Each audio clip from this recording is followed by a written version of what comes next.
रायगड महाराष्ट्रासह देश विदेशातील ताज्या बातम्या पाहण्यासाठी मॅक्स इंडिया लाईव्ह चॅनलला सबस्क्राईब करा आणि बेल आयकॉन दाबायला विसरू नका. आज सुप्रीम कोर्टात महापालिका निवडणुकांसंदर्भात सुप्रीम सुनावणी आहे. तुम्हाला असं वाटतं आज तरी काही हे सुप्रीम शब्द आपण अनेक वर्ष ऐकतो आहोत. सुप्रीम सुनावणी. आमच्या 40 आमदारांच्या संदर्भात सुद्धा सुप्रीम सुनावणी. आमच्या पक्षाचं नाव चिन्हाबाबत सुद्धा सुप्रीम सुनावणी. बरं का, पण ही सुप्रीम सुनावणी न करताच मुख्य न्यायाधीश पळून गेले, रिटायर झाले, निवृत्त झाले. आता कुठे जातात, काय करणार, त्यांना कोणतं पद सरकारमध्ये मिळतंय की लंडनला जाऊन स्थायिक होत आहेत, पाहावं लागेल. तुम्हाला काय वाटतं उन्हाळ्यात निवडणुका महापालिकेची आज तरी होऊ शकेल का सुनावणी? कारण मला असं वाटत नाही. भवितव्य आहे. नाही, न्यायालयावरती राजकीय निर्णयाबाबत आमचा विश्वासच राहिलेला नाही. राजकीय जे निर्णय आहेत अशा पद्धतीचे आमदारांच्या अपात्रतेसंदर्भात, महापालिकांच्या निवडणुकांसंदर्भात हे राजकीय दबावाखालीच, सरकारच्या दबावाखालीच घेतले जातात. ह्याच्यावरती आता आमचा ठाम विश्वास आहे. मसाजोग मध्ये अन्नत्याग आंदोलन आजपासून गावकऱ्यांनी सुरू केले. उद्धव ठाकरे किंवा आपण जाणार आहात? नाही, आम्ही काय करतोय की आम्हाला या सगळ्या गोष्टीचं किंवा कुटुंबांच्या अश्रूचं राजकारण करायचं नाही. आमच्या पक्षामध्ये वारंवार किंबहुना रोजच संतोष देशमुख आणि सूर्यवंशी यांच्या हत्येवर आणि त्यांच्या कुटुंबावर चर्चा होते. आम्ही विधानसभेत असू, आपल्या माध्यमातून आमचे विषय मांडतो आहोत. आम्ही तिथे गेल्याने तपासाला किंवा एकंदरीत सामाजिक जो काय सलोखा तिथे आम्ही राखण्याचा प्रयत्न करतोय, तर त्याच्यामध्ये कुठे बिघाड होऊ नये असं आमचं सगळ्यांचं म्हणणं आहे. आमची तयारी आहे जाण्याची. उद्धव ठाकरे साहेबांची जायची तयारी आहे. कुटुंबावरती आमच्या संवेदना आहेत देशमुख कुटुंबाविषयी.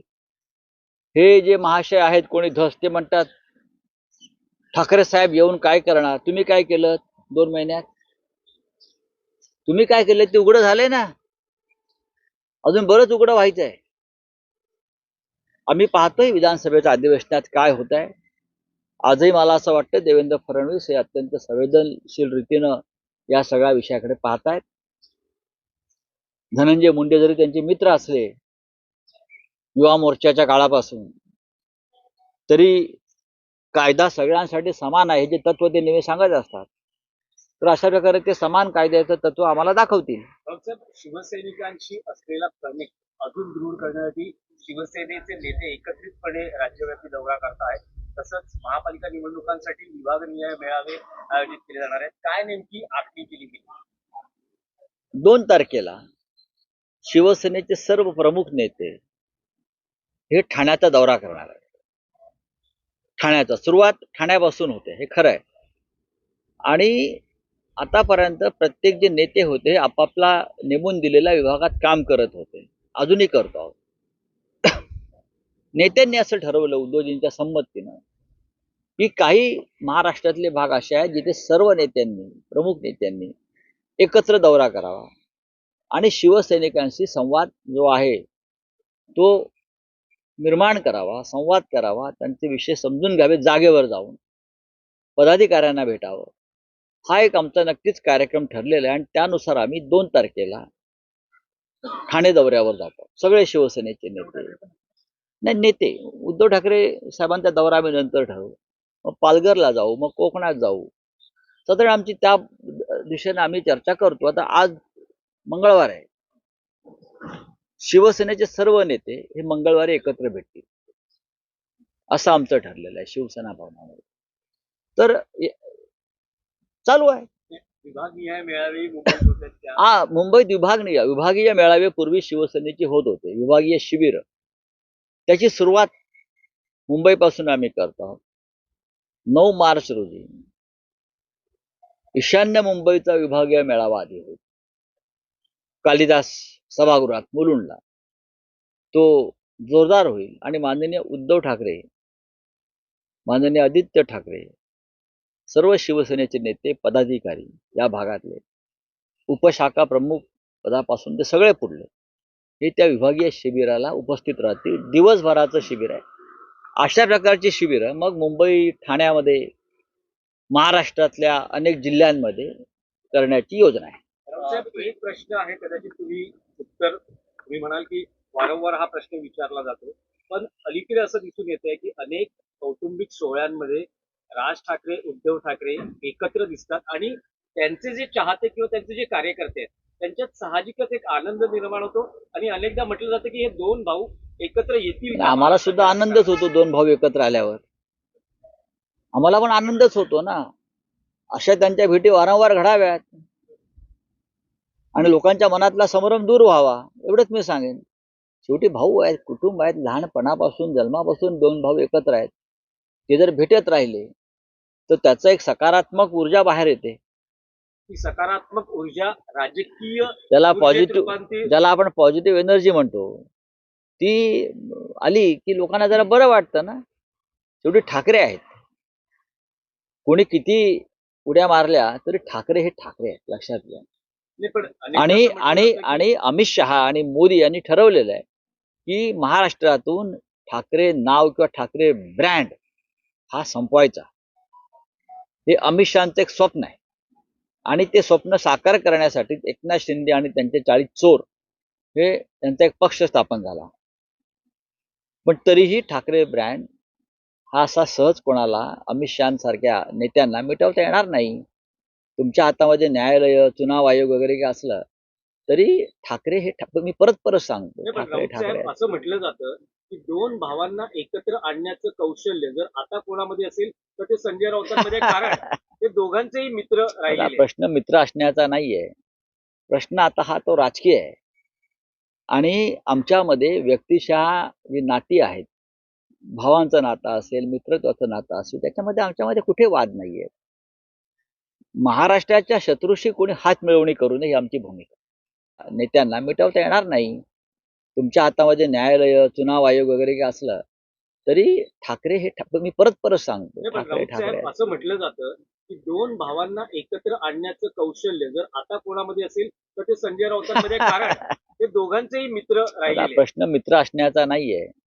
प्रश्न आता हा तो राजकीय आहे आणि आमच्यामध्ये व्यक्तिशः जी नाती आहेत, भावांचं नातं असेल, मित्रत्वाचं नातं असेल, त्याच्यामध्ये आमच्यामध्ये कुठे वाद नाहीये. महाराष्ट्राच्या शत्रूशी कोणी हात मिळवणी करू नये ही आमची भूमिका. ज्याने हिंदुहृदय सम्राट बाळासाहेब ठाकरे यांनी मराठी माणसासाठी स्थापन केलेल्या शिवसेनेचे तुकडे केले, तो पक्ष विकत घेतला आणि विकत घेतलेला पक्ष शिंदेच्या हातात सोपवला. अशा प्रवृत्तीशी कोणत्याही प्रकारे कोणी संबंध ठेवू नये, हात मिळवणी करू नये ही आमची भूमिका आहे. हे महाराष्ट्राचे शत्रू आहेत. तेव्हा कोणत्याही ठाकऱ्यांनी महाराष्ट्राच्या शत्रूशी अशा प्रकारे हात मिळवणी करणं म्हणजे महाराष्ट्राच्या 106 हुतात्म्यांशी बेमानी करणं ही आमची भूमिका आहे. चला बोलिये. इतिहासकार इंद्रजीत सावंत यांना दिल्ली में स्पेशल सेशन शुरू है विधानसभा का, उसका टैग की जो रिपोर्ट है वो आज टेबल की जाने वाली है. भारतीय जनता पार्टी ने इस टैग रिपोर्ट को चुनाव प्रचार में इस्तेमाल किया था. अरविंद केजरीवाल के खिलाफ शराब घोटाला हो या समाज में रहना हो. देखिए, अब बदले की राजनीति शुरू होगी. ये एक चक्र होता है, दुष्ट चक्र होता है. जब कोई सरकार जाती है और नहीं आती है तो पहले वाले सरकार की जो खामियां होती है, जो काम किया होता है, चाहे अच्छा हो बुरा हो, उसकी जांच लगाओ, उनको आरोप करो, उनको फिरो. ये होता है, ये होता रहेगा. आम आदमी पार्टी को उसे सामना करना पड़ेगा, संघर्ष करना पड़ेगा. आम आदमी पार्टी की सरकार ने भी अच्छा काम किया है. जो काम करता है उसके ऊपर आरोप होते हैं. आत्मसन्मान रखने के लिए कोई भी एकनाथ अपना शिंदे इस्तीफा ने देता था. कल प्रयागराज में एकनाथ शिंदे कल प्रयागराज में गए. उन्होंने वहाँ जो है स्नान किया. दूसरी तरफ उन्हीं जहाँ के वो पालक मंत्री थे वहाँ पर थाने में उल्लासनगर करके इलाका है, वहाँ पर एक डॉक्टर की मृत्यु हो गई है क्योंकि पॉटहोल्स में उनकी गाड़ी स्लिप हो गई और उसके बाद उनको अपने आप उनको जाकर पूछिए ना, उनका बेटा वहाँ MP है, उनको जाकर पूछिए. आप जो बोलते हैं ना कि मैं ऐसा काम किया, मैंने इतना काम किया, मैं बहुत बड़ा विकास पुरुष हूँ, तो आप जाकर उनका बेटा वहाँ MP है, उनकी सरकार है, ये सवाल उनसे पूछिए. बार बार वहाँ इस प्रकार की हत्याएं, एक्सीडेंट क्यों हो रहे हैं, लोग क्यों मरे जा रहे हैं. कल एक वहाँ जनता दरबार हो गया गणेश नाइक जी का, वो भी मंत्री है, उनसे जाकर पूछिए. ये सवाल आप हमसे पूछते हो, कभी जाकर ये सवाल आप सरकार के मंत्रियों को पूछिए. तो आत्मसन्मान रखने के थाने लिए जो है अपना इस्तीफा शिवसेना देना जरूरी है. आत्मसम्मान की बात और नैतिकता की बात इस सरकार के साथ नहीं जुड़ी है. ये सरकार के आसपास नैतिकता और आत्मसम्मान ये शब्द आते नहीं. आसपास टहलते नहीं, तो उनसे आप नैतिकता और आत्मसम्मान की बात क्या करेंगे? जिनके ऊपर हत्या और भ्रष्टाचार के घृणास्पद आरोप है, एविडेंस है, हाँ, और जिनकी हत्याएं हुई है, उनके बच्चे न्याय के लिए आज भी सड़क पर बैठे हैं, लेकिन जिस मंत्री के ऊपर आरोप है वो कैबिनेट में जाकर बैठा है खुलेआम, तो कौन सी नैतिकता है? देखेंगे, हमें तो कोई अपेक्षा नहीं है, ये राजनीतिक निर्णय होते हैं। चलिए, सर, महाराष्ट्र और कर्नाटक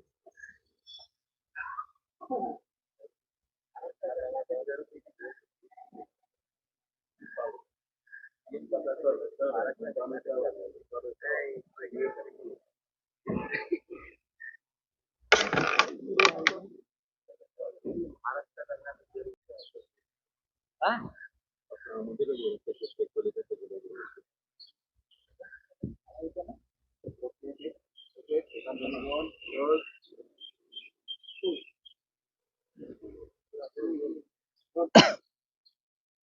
राऊतसाहेब, जे नीलम गोऱ्हेंनी विधान केलं होतं, नीलम गोऱ्हे हा विषय किरकोळ आहे, संपला. नाही, पण शरद पवारांकडून बघा, माननीय statement आलेलं आहे. शरद पवार साहेबांनी काल एक पत्रकार परिषद घेऊन त्या विषयावरती कायमचा पडदा टाकलेला आहे. एका वाक्यात त्यांनी सांगितलं मूर्ख. मूर्ख समर्थ रामदासांनी जी मूर्खांची 10 लक्षणं सांगितलेली आहेत, समर्थ रामदासांनी मूर्खांची जी 10 लक्षणं सांगितलेली आहेत, ही सर्व लक्षणं एकनाथ शिंदे यांच्याबरोबर जे लोक आहेत त्यांच्यात दिसतात, त्यात या बाई आहेत. आणि काल माननीय पवार साहेबांनी सांगितले मूर्खच आहेत हे लोक. आता मूर्खांकडून दुसरी का अपेक्षा करायची? हा, सगळे भ्रष्ट, ज्यांच्यावरती आरोप होते पण त्यांचे गुन्हे उद्योजींनी पोटात घातले, अनेकदा पोटात घातले. एकनाथ शिंदेसह सगळ्यांचे गुन्हे उद्धव ठाकरे साहेबांनी पोटात घातले आणि आम्ही त्याच्यावरती अनेकदा त्यांना सांगायचो की कधीतरी आपल्याला त्रास होईल. हे सगळे लोक एकनाथ शिंदेबरोबर आहेत, हे सगळे. आणि हे त्यांच्या अशा मग त्या विकृत अवस्थेमध्ये अशी वक्तव्य करतात. या प्रत्येकाला माननीय उद्धव ठाकरे साहेबांनी, त्यांच्या आधी माननीय बाळासाहेबांनी भरभरून दिलेलं आहे, भरभरून दिलं.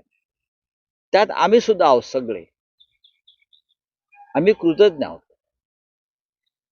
आता तुम्ही गेलात ना, मग तुमचं का असं तिकडे काम करत राहा.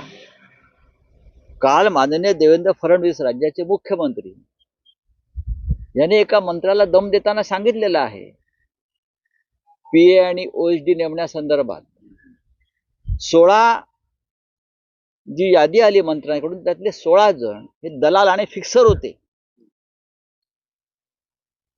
16 जण दलाल आणि फिक्सर होते. माझं मुख्यमंत्र्यांना किंवा राज्याच्या मुख्य सचिवांना आव्हान आहे, कोणत्या मंत्र्याने आपला ओएसडी किंवा पीए म्हणून अशा फिक्सरची नावं पाठवली ती तुम्ही जाहीर करा. महाराष्ट्राच्या हितासाठी, in the interest of state, in the interest of public, की हे कोण फिक्सर आहेत. आणि या फिक्सर किंवा दलाल पीए यांची जी नावं पाठवली, माझ्या माहितीप्रमाणे हे सर्व मंत्री हे शिंदे गटाचे आहेत, म्हणजे अमित शहाच्या पक्षाचे आहेत, हे त्यांच्याच पक्षाचे आहेत. शिंदेचा पक्ष अमित शहाचा पक्ष आहे. हे सगळे फिक्सरची जी नावं आहेत ही शिंदे गटाकडून, मंत्र्यांकडून गेलेली सगळं. तसं नसेल तर माननीय मुख्यमंत्र्यांनी किंवा राज्याचे जे प्रशासकीय प्रमुख आहेत त्यांनी ते जाहीर, मी नावं देईन ना, माझ्याकडे नावं 16 जणांची आहेत, 16च्या 16,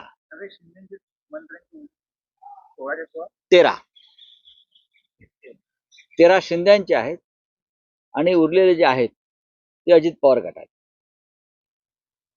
आता मी मागे म्हणलं की अजित पवार जे आहेत यांना त्यांच्या मर्यादा माहिती आहेत. मुख्यमंत्र्यांच्या जे अधिकार आहेत त्याचं ते पालन करतात. अजित पवार हे पाप धुवायला प्रयागराजला गेले नाहीत. त्यांना माहिती आहे महाराष्ट्रामध्ये सुद्धा अनेक पवित्र नद्या, तीर्थस्थळं आहेत.